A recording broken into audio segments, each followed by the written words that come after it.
And it's interesting to see the relationship within the first chapters of the 10th canto of the Bhagavad, the relationship between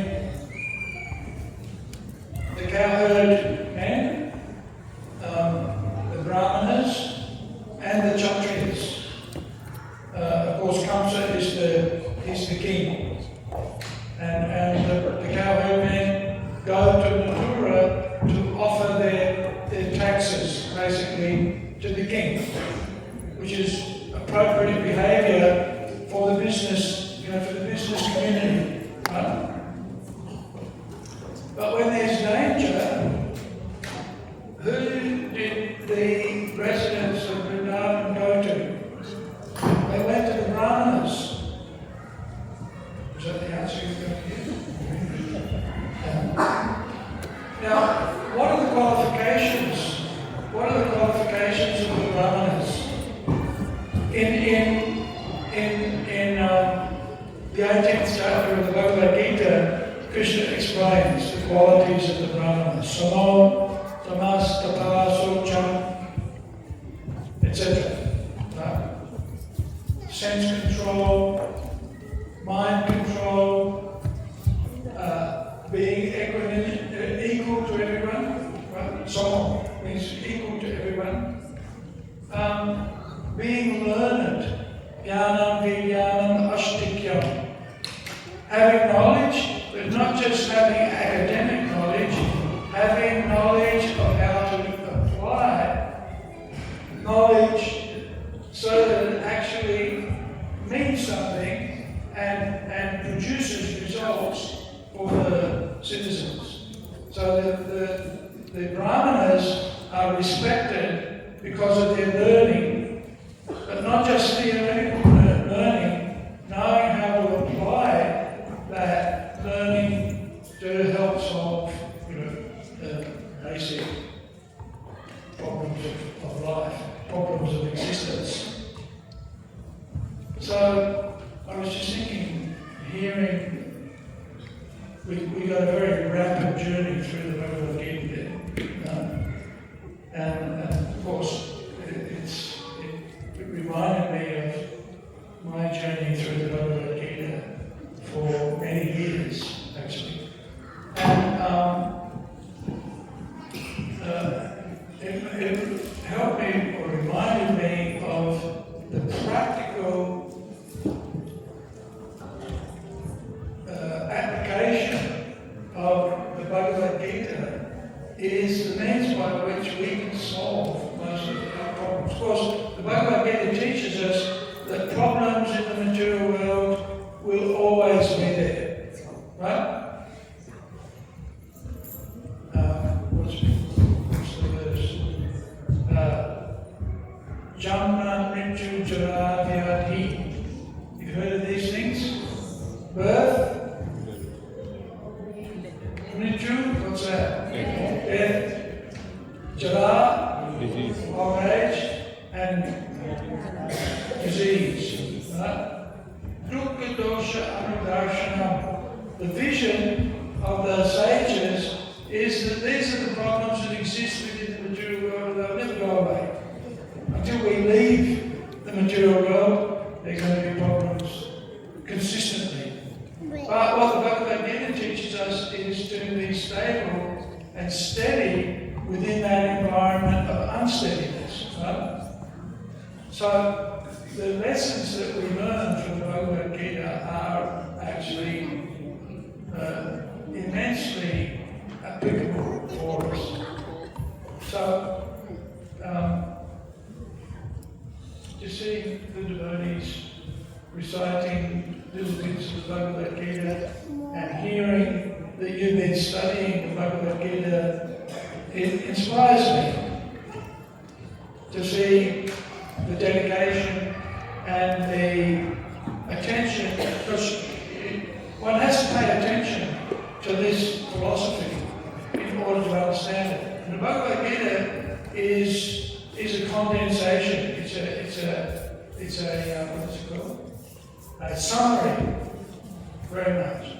Prabhupada says it's the ABCs of spiritual knowledge. Right?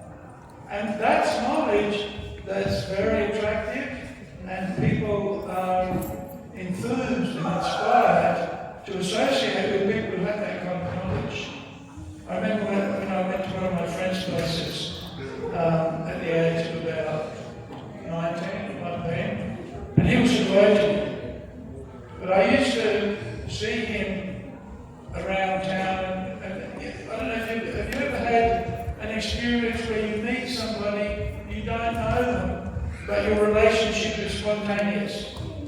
I don't know if you've had that experience, right? And so you see them, and there's some sort of connection, and you can always talk to that person and connect with them. So this is what it was called a Cookie Bojo. And I remember going to his place, his house, and I was probably a vegetarian by that stage, but I didn't know very much about Hare Krishna. And I saw in his study, he had a Bhagavad Gita, right? And you know those book stands? Like this? Right? Bhagavad Gita was sitting on a book stand. And I thought, wow, that's really cool. I thought, boy, that's a big book. When I was introduced to the Srimad Bhagavatam, I thought, whoa, there's a really big book. But anyway, I was attracted to the imagery of the book, and of course I knew it was the Bhagavad Gita, and I knew that the Bhagavad Gita had confidential knowledge. Was it Rajaguyam?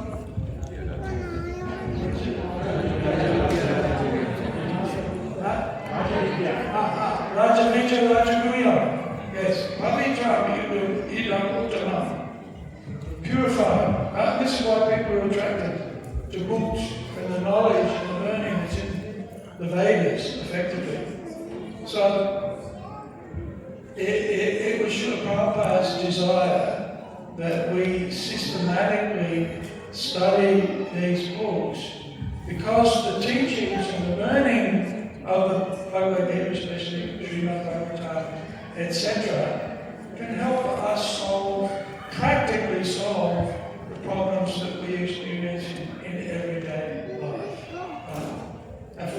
If we apply that knowledge and learning in our daily lives, then we will make spiritual advancement. We will become learned.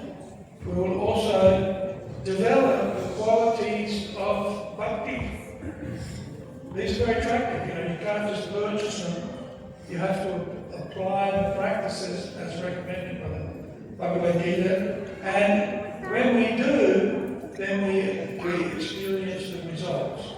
It takes time, but as we apply those principles, we become inspired, we become enthused, we become learned, and not only will we able to apply that knowledge for our own benefit, but for the benefit of others.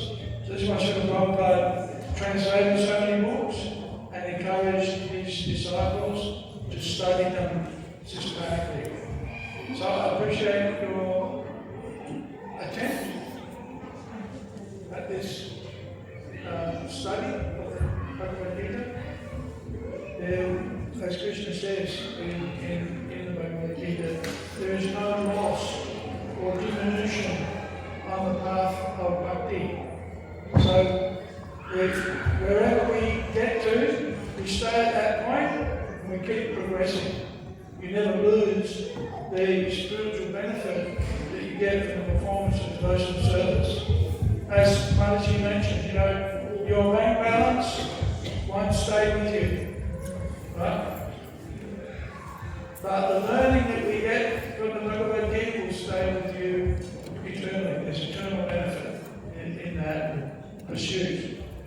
So, what's next? What's the next book we're going to study?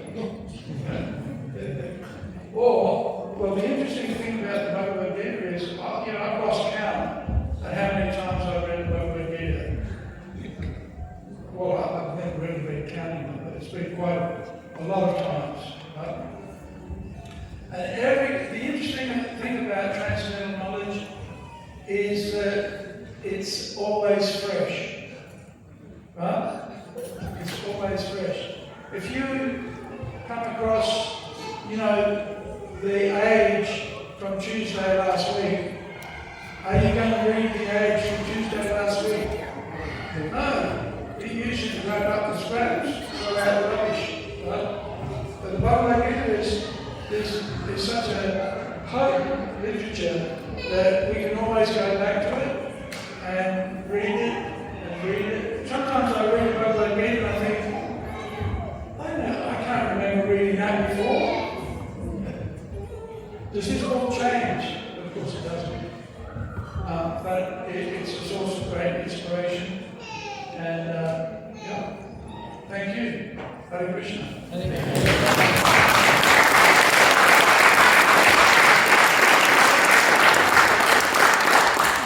So we've got some certificates. I will say one by one name. You can collect from Prabhu sir. So first is Hema Sharma Mataji.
Aarti now, but as the head of Southeastern Server Program, Nani and Chandra Prabhu will be the remaining certificate, but we have to start Aarti now.